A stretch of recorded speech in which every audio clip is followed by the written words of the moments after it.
பால் யாருக்கு? பரமத்தியில் 10 குட்டி போட்டிருக்கான். அதுக்கு பால் ஆற வச்சுருக்கேன். நம்ம மாட்டு பால்? நம்ம மாட்டு பால் தான்.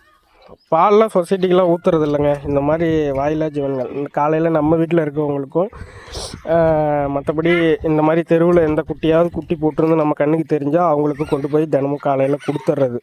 இப்போ வந்து நம்ம செட்டு போடுறதுக்கு பொருள் வாங்க போயிட்டுருக்கோம். இதில் வந்து 3 சென்ட் செட்டு போடுறோம் டாக்ஸுக்கு. ஏன்னா செயினில் கட்டி வச்சுருக்கனால அதெல்லாம் அவுத்து ரிலீஸ் பண்ணி விடலான்ட்டு. இப்போ அந்த அந்த வேலையாக போகுது.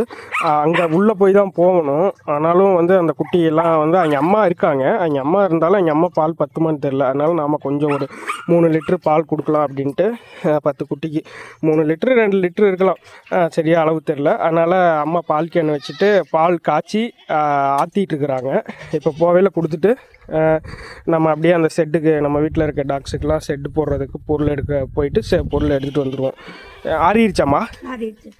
நம்மக்கிட்ட இருக்க மாடு நமக்கு உதவுதோ இல்லையோ, காசு ஆக்கிறோமோ இல்லையோ, இந்த மாதிரி வாயிலா ஜீவன்கள் இவங்க எல்லாத்துக்குமே பாதுகாப்பாகவும் பால் கொடுக்கறதுக்கு ஒரு தாய் போலவும் இருக்குங்கிறத சொல்லிக்கிறதுல உங்கள்கிட்ட சந்தோஷமும் பெருமையும் பட்டுக்கிறேன். நம்மக்கிட்ட இருக்கிற மாடெல்லாம் இவனோட அம்மா, அவளோட அம்மா, அவனோட அம்மா எல்லாத்தோட பாலும் தான்.